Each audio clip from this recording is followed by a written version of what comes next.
Shalom, selamat sore ibu-ibu yang terkasih di dalam Tuhan. Apa kabarnya? Doa dan harapan kami ibu-ibu semua dalam keadaan sehat dan tetap bersemangat di masa pandemi ini. Di masa yang tidak mudah ini, ada banyak hal yang membawa sukacita, tetapi banyak hal juga yang membawa duka cita bagi kita. Ya, di masa ini banyak yang mengalami kesusahan. Ada dari beberapa ibu-ibu yang mengalami kebanjiran beberapa waktu yang lalu. Ada yang mengalami sakit berkepanjangan. Ada yang kehilangan pekerjaan sehingga kesulitan ekonomi. Bahkan ada yang kehilangan sanak saudaranya. Sebagai saudara seiman, kita dapat saling mendukung di dalam doa, dapat berbagi kasih, berbagi suka dan duka.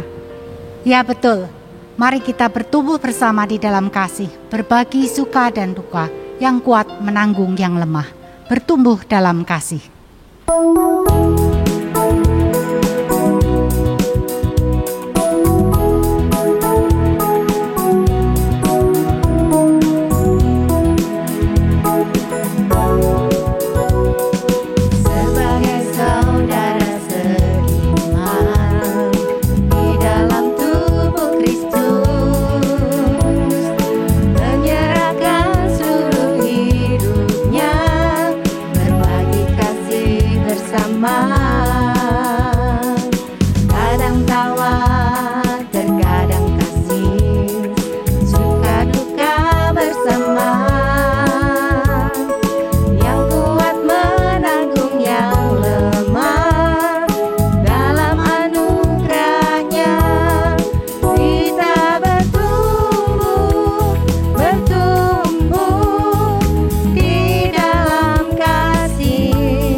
Mari kita berdoa. Tuhan Bapa yang Maha Kasih, pada sore hari ini kami bersyukur karena sore hari ini kami boleh sama-sama bersekutu di dalam persekutuan secara online. Kami bersyukur ya Tuhan untuk selama ini Tuhan sudah menyertai kami, Tuhan melindungi kami. Dan kami masing-masing mempunyai pergumulan baik di dalam suka maupun duka. Dan kiranya persekutuan kali ini boleh memberi kekuatan bagi kami, Komisi Perempuan, melalui firman yang akan disampaikan oleh Saudari Eliana Wulandari. Tuhan yang akan memberkati hamba-Mu ini, sehingga firman yang disampaikan boleh menjadi kekuatan bagi kami semua. Tuhan yang sertai dan pimpin persekutuan sore hari ini, dari awal sampai akhirnya. Di dalam nama Tuhan Yesus kami berdoa. Amin. Ibu-ibu yang terkasih, pada persekutuan kita pada sore hari ini, Komisi Perempuan Maria Magdalena akan berbagi kasih dengan beberapa jemaat perempuan yang mengalami kebanjiran beberapa waktu yang lalu. Sebelumnya, kita akan mendasari dengan kebenaran firman Tuhan yang akan disampaikan oleh Saudari Eliana Wulandari, mahasiswa praktek dari UKSW Salatiga. Kiranya Tuhan memberikan kita hati seperti hatinya yang penuh dengan belas kasihan. Kita siapkan hati kita dengan menaikkan pujian Berikanku Hatimu.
Shalom ibu-ibu jemaat Komisi Perempuan GKMI Kudus.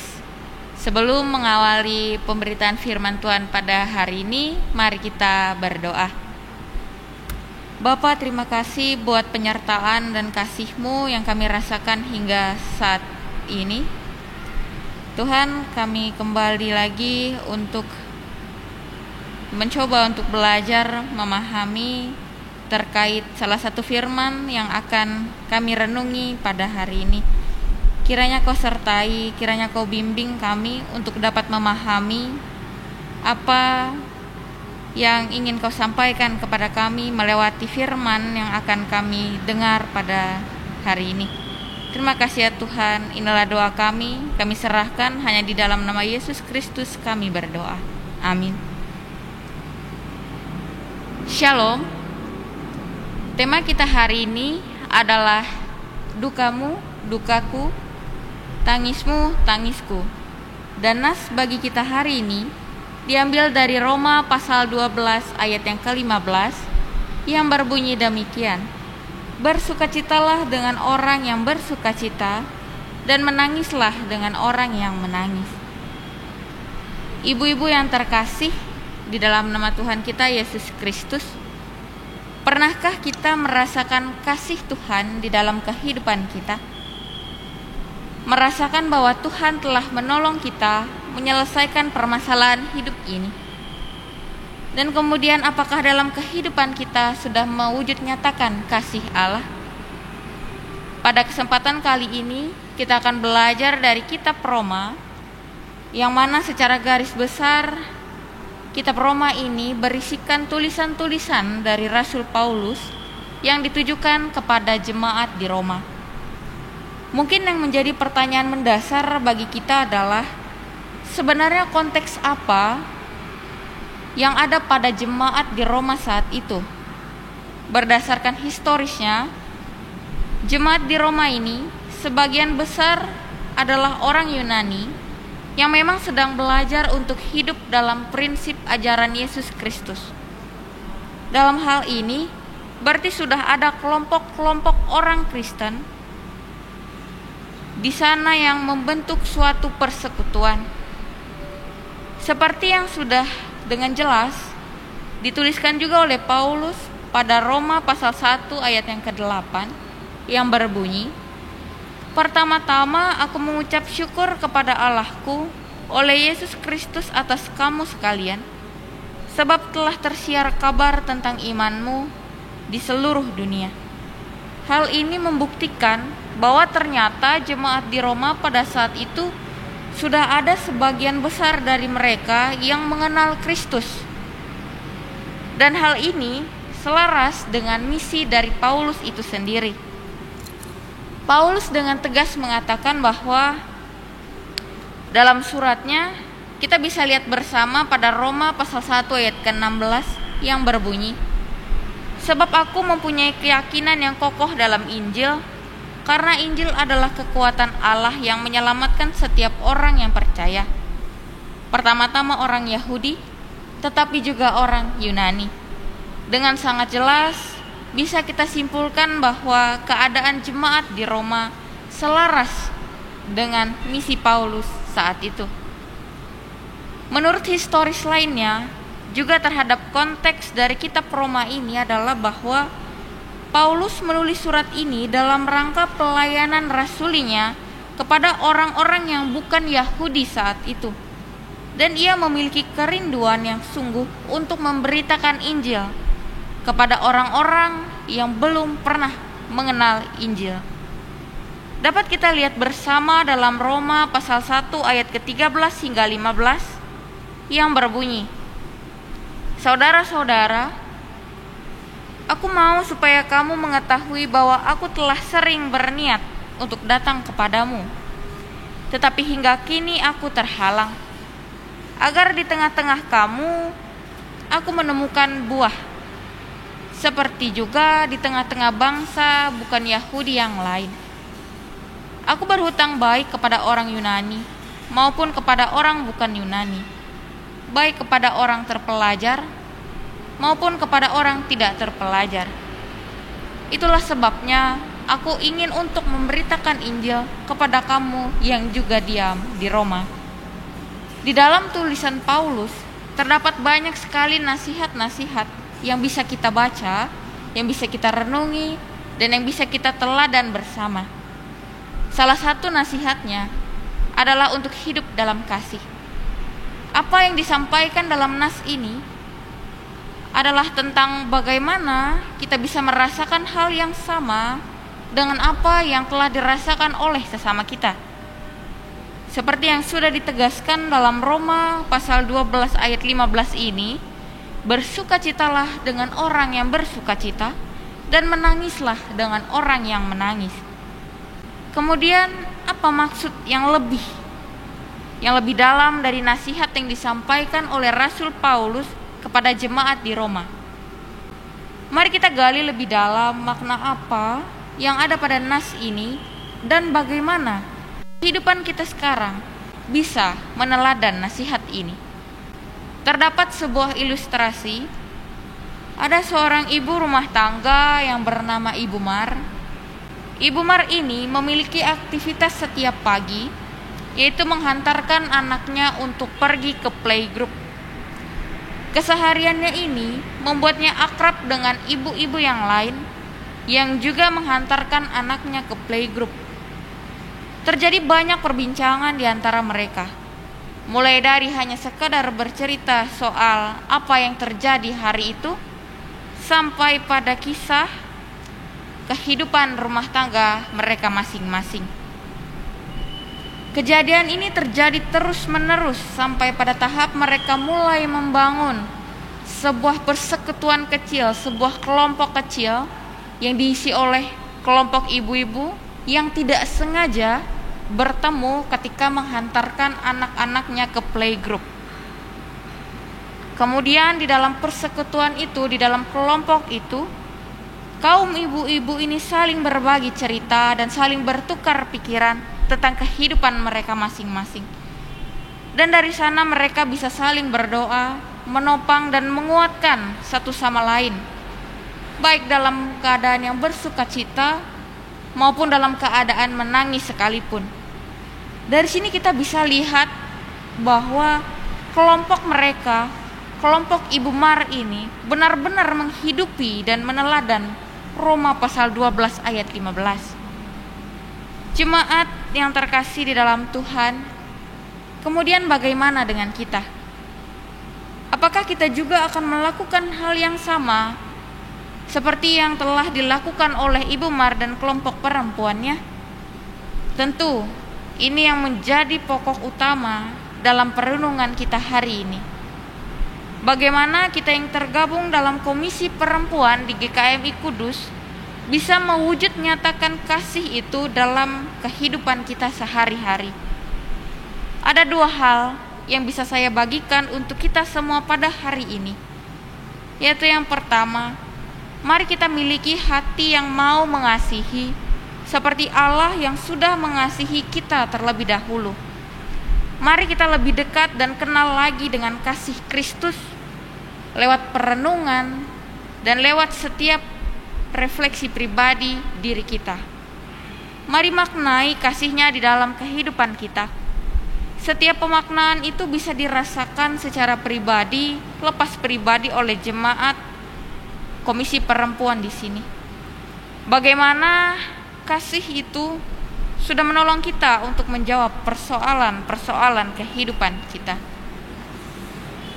Lalu yang kedua, saya ingin mengajak ibu-ibu di Komisi Perempuan di sini untuk mampu berempati sebagai wujud nyata kasih Kristus.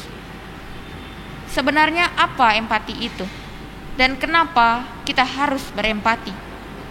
Empati berasal dari bahasa Yunani, yaitu empatheia, yang berarti ketertarikan fisik, yang diartikan sebagai kemampuan untuk merasakan keadaan emosional orang lain, baik itu saat keadaan senang maupun sedih.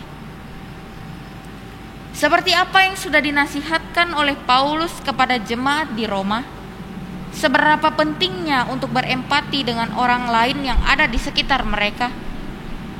Itu bertujuan agar jemaat di Roma tidak jatuh kembali pada kesalahan yang sama seperti kisah bangsa Israel yang sempat tersandung, yang dimuat juga oleh Paulus dalam Roma pasal 11 ayat 22 yang berbunyi, "Sebab itu perhatikanlah kemurahan Allah dan juga kekerasannya, yaitu kekerasan atas orang-orang yang telah jatuh, tetapi atas kamu kemurahannya, yaitu jika kamu tetap dalam kemurahannya, jika tidak, kamu pun akan dipotong juga." Maka penting sekali bagi kita untuk mendengarkan salah satu nasihat ini, agar kita juga tidak terjatuh pada kesalahan yang sama melainkan tetap berjalan sesuai dengan ajaran Kristus Yesus. Mari kita lihat sekitar kita. Apakah ada orang-orang yang membutuhkan uluran tangan dari kita? Mari kita saling berdoa dan menopang satu sama lain. Baik itu bagi sesama kita di Komisi Perempuan GKMI Kudus, maupun bagi orang di luar sana yang tidak kita kenal sekalipun, namun kasih Kristus masih boleh kita rasakan. Seperti apa yang sudah dinasihatkan kepada kita lewat perenungan pada hari ini. Hal ini menjadi sangat penting karena Allah sendiri yang menginginkan kita untuk berempati, untuk peduli dan membangun solidaritas bersama, demi melanjutkan karya-karyanya yang luar biasa dan kasih itu kepada orang-orang di luar sana yang juga butuh uluran tangan serta pertolongan dari kita.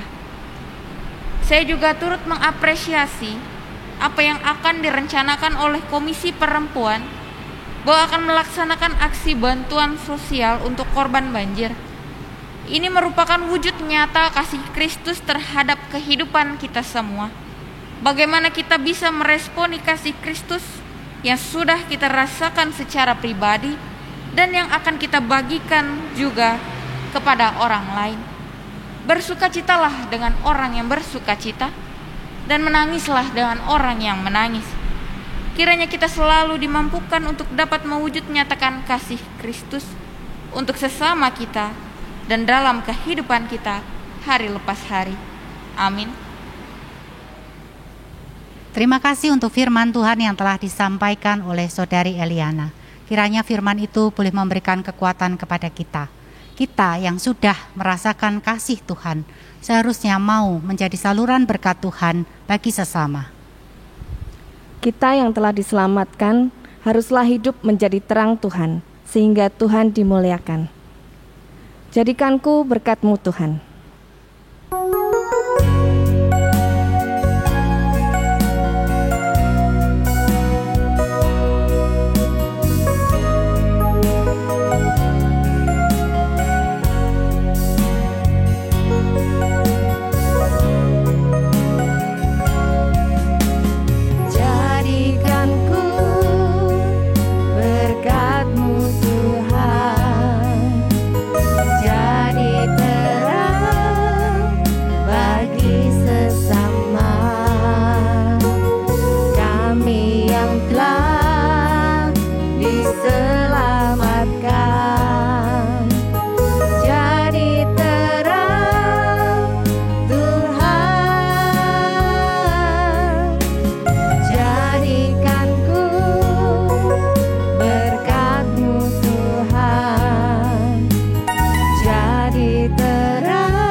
Doa penutup dan berkat disampaikan oleh Saudari Eliana Wulandari.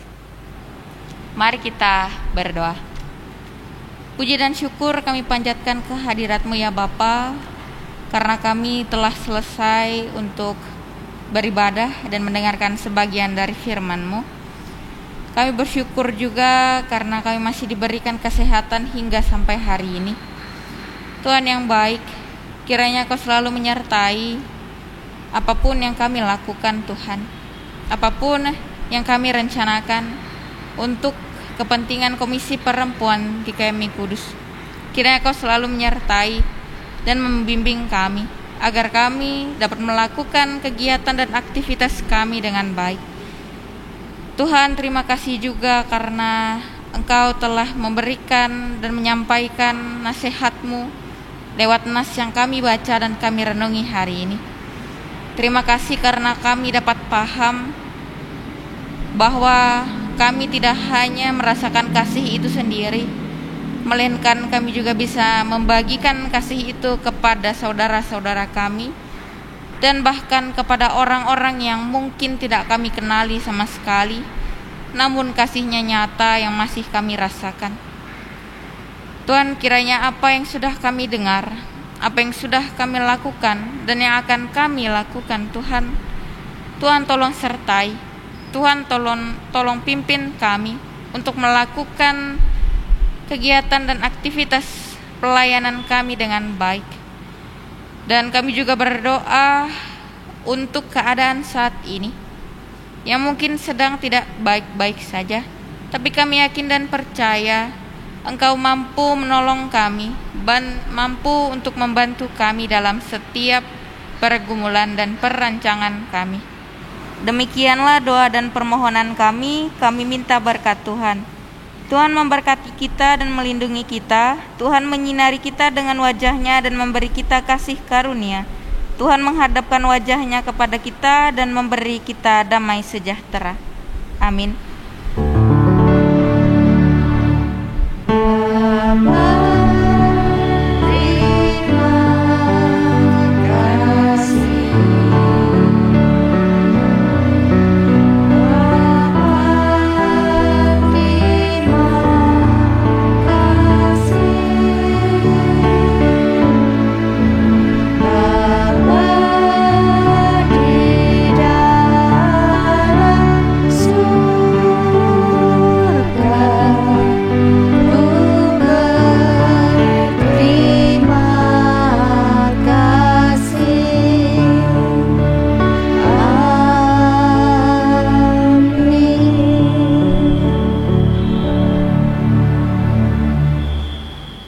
Persekutuan Komisi Perempuan sore hari ini telah selesai.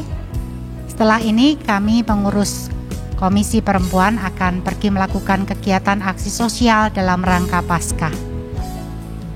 Jangan lupa tetap melakukan protokol kesehatan 5M, memakai masker, mencuci tangan, menjaga jarak, menjauhi kerumunan, dan mengurangi mobilitas. Sampai jumpa. Tuhan memberkati.